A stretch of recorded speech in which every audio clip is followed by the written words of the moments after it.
Thank you, Ashley, and also Rennie, as you're back on the other side of the of the platform here. And good morning, and welcome to all of you of our online spiritual family. I have a challenge for you today. We are traditionally participants in the Stand Down event, the Tulsa Stand Down event, which is an event here that's happening in the second week of September for our homeless vets. And what we're doing here is we're collecting boxers and briefs for both male and female veterans, and we're going to have an undie Sunday. Now, that's not so that you come in your undies for Sunday. We appreciate you doing that. But those of you who are online, you know, you can order through Amazon and send them to us. You can send us some money through PayPal on our website or through our weekly blog pathways and participate with us because, you know, our vets, as we all know, have given a lot for us. And I'm going to challenge you and invite you to join us in that campaign for Undie Sunday, which is September the 3rd. So I invite you to participate with us, and that should be a lot of fun. I'd like to see all the undies up here. It's kind of a weird thing for people to tune into and go, what is going on in that church? But it's a good thing, and it feels good to know that we've been asked once again to participate in this annual event. You know, Jesus said, Gospel of Matthew, chapter 7, verse 3, "Why are you so worried about the speck of sawdust in your brother's eye, and you miss the 2x4 in your own?" Why are you so worried, so judgmental, so concerned? You know how they are. There's a speck of sawdust. I can see it at a distance. But what I can't seem to see is the big plank right in front of my face. You know, during the month of September, we've been going through this, what I'm calling life lessons, because we're getting ready to go back to school. And our very first Sunday we talked about, we come to the realization, slowly but surely, that we really never graduate from school. We just get out of a building. And then we go on to a life. Right? And different than school, you know, it used to be that you had this nice little compartmentalized way of living your life. I went to algebra, then I went to biology, then I had English. But what you come to find out once you graduate from school is that the curriculum of life is all-encompassing. You may have relationship issues, money issues. You may be looking for a new job. You've been trying to increase your education. You've got children. You've got grandparents. You've got all this stuff. And it's all happening at the same time. So what we struggle with, I think, is to somehow weed through that so that we can find our spiritual path. And not only that we can find it, that we can commit to it. We can stay on it because, as we all know, once in a while we're walking down thinking, oh, you know, I've really got this dialed up and I'm feeling really empowered and I really get it. And then all of a sudden, stuff happens. Stuff happens at work. Stuff happens in the world. Stuff happens in your home. Stuff happened to us just, 2 Sundays ago when we had a tornado. You know, stuff happens. And then all of a sudden you're taken back and go, whoa, wait a minute, I got to rethink this spiritual journey again. I have to walk this path a little more aware and patient in the process. Because I think, you know, we talked about how these life lessons happen all the time. Last Sunday, we talked about it's really a journey of faith and trust. But this week, I want to talk about transformation. And transformation is probably the most difficult part of our spiritual journey because we don't see it. We don't get it. We're in it. When can you say, you know what's going to happen? On Wednesday at 4, I'm going to transform. It really doesn't work like that, does it? You are transforming all the time. Things are happening in your life, and you will only really recognize transformation when you look back and you go, wow, I'm a really different person because I followed a course of action, because I practiced my spiritual principles, because I really worked through this trying to see that it wasn't about them, the imperial them, that it's really about me and how I'm responding and reacting to the world. And so transformation, when we talk about it, it sounds like a really great topic, but it's difficult to put our fingers on because it's not so tangible. It's something that happens to us and through us on an ongoing basis. But here's a couple of benchmarks that when we talk about transformation, and I don't know about you, but there's times, and I am grateful that I've been a journaler for a long time because I write in my journal, I'm really in a bad mood today and things are not good. And when I start hearing that cadence, I say to myself, Marianne, 5 days in a row now you've said that. 6 months in a row you've said that. Something's going on more than just you have nothing else to say. All right? Something is shifting. Something is changing. You need to be paying attention. So what are some of the sort of benchmarks of transformation that we might be able to start working with, some of the tools to help us understand what transformation is all about? First of all, I think one of the basic tenets of transformation that's the most difficult for us to kind of grapple with is, in back of all things, is good. You see, the way I translate that, in back of all things is good, created in my image and likeness. That's the way I translate that. Why we have trouble with in back of all things is good is because I want it to look like I want it to look. I mean, I don't want you to get the job I'm after. That's your good, not mine. Not realizing that my job is over here, but when I'm so focused on this, I can't. So to be able to see, to tell yourself, and not just tell yourself like, hey, well, in back of all things are good. No, we must passionately and firmly believe that there's an infinite mystery that lies in back of all things and circumstances and people, so that we can move our vision in a broader perspective. The second piece, they're kind of intertwined, is that all things work together for good. Okay, it's one thing to say in back of all things are good. Okay, fine, I got that. But then stuff happens which we label not good. And so we fail to understand that what is really happening is that is part of a human journey. No one ever told you the human journey would be simple, easy, all green lights, and all parking spaces available. No one ever said it was going to be simple. You have a human body, and that human body has needs. Needs like it needs to be fed, it needs to be exercised, it needs to be housed, it needs to be protected, it needs to have all kinds of things that sometimes, gets labor intensive, doesn't it?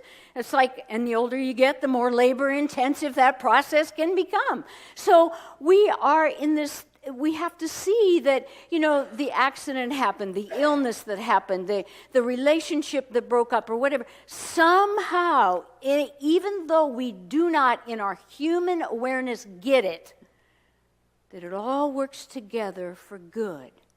And in back of all things is good. And that good's definition is not my definition. It is God's definition. The third thing that we want to really, and this is, I think, an important piece of the puzzle, is that whenever we start into a transformative process, especially when it is a very intentional and conscious process, there will always be pushback. I want you to hear me very clearly.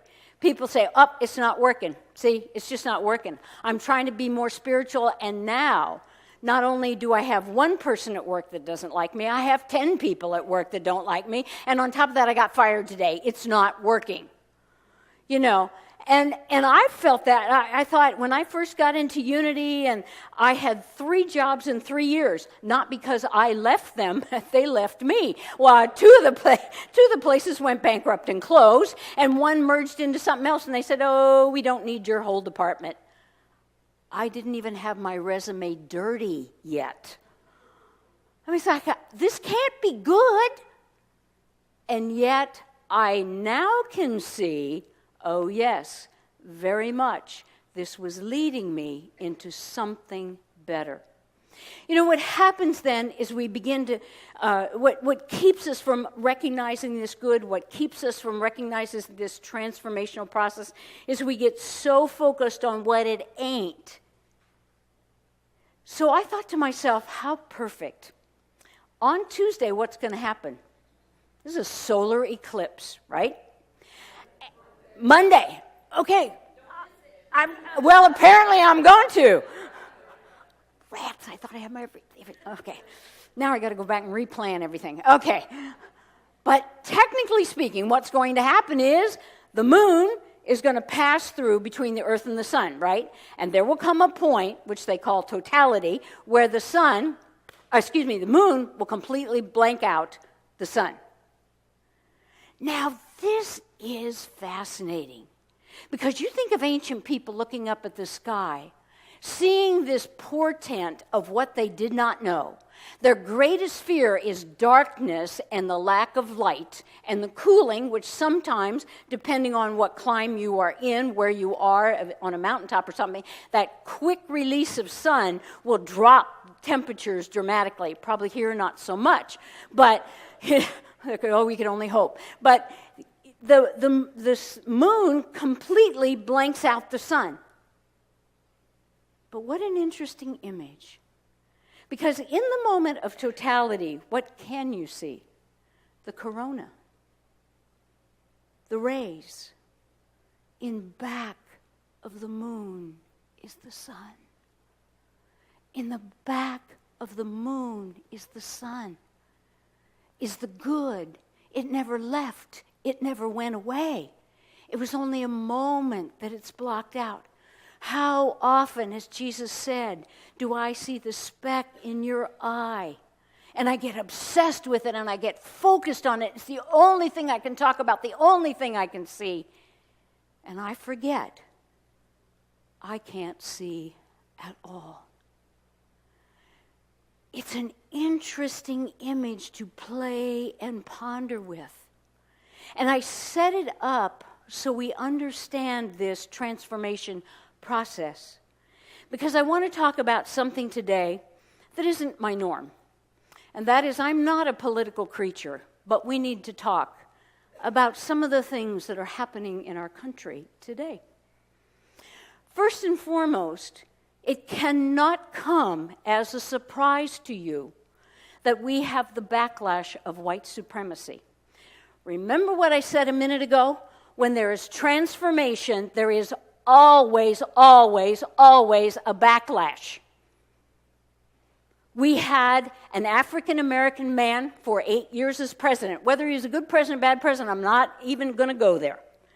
But the fact is that the white supremacy went undercover and now has come up. It's the pushback. We need to see it for what it is. It's the pushback. Now, as people of spirit, how are we going to handle that? Because it's difficult. It's troubling.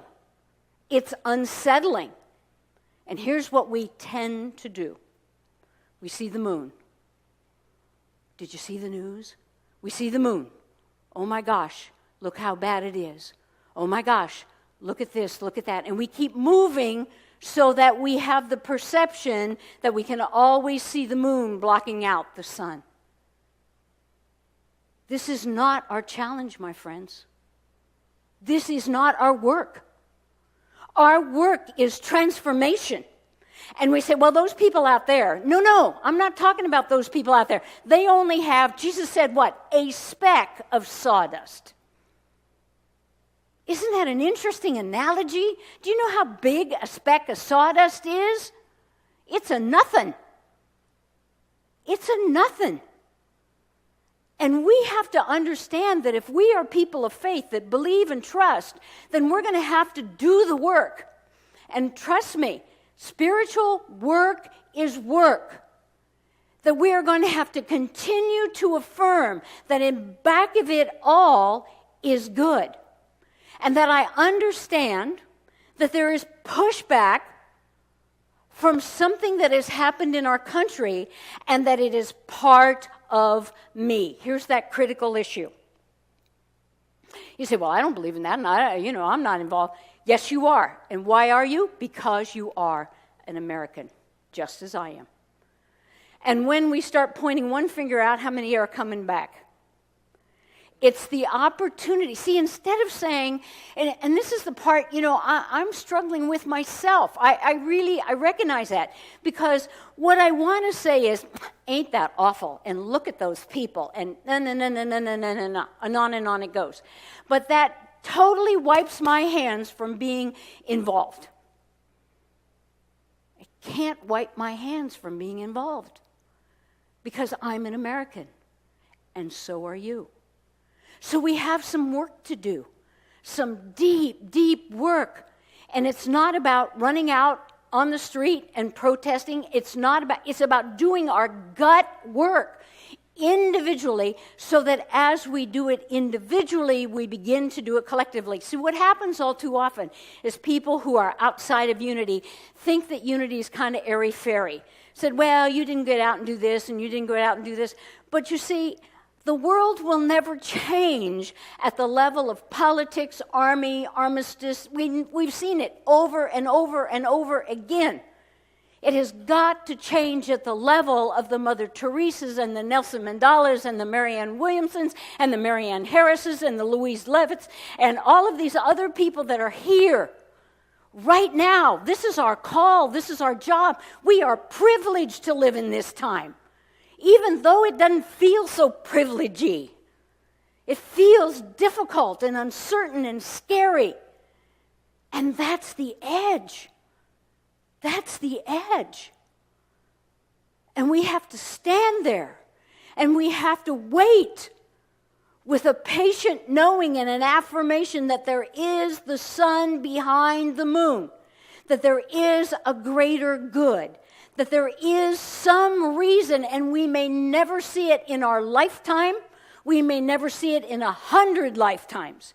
But somehow, when one person stands for truth, then it calls up. Jesus said, if I be lifted up, then all men will come unto me. He was not talking about just himself. If you stand for truth, and you stand for it, and you stand for it, and I stand for it, then we collectively begin to stand and say, here is the truth, that in back of this is good. And I don't understand how it's going to work out. I don't see it. But the good that I am seeing is that we are one. There is no difference. We are one. One people, one country, one race, one religion, one lifestyle. What difference does it make? We have really, truly got to do the spiritual work. These kind of events, they really challenge me. Because I'm one of the first to say, well, that's nice, click, and off goes the news.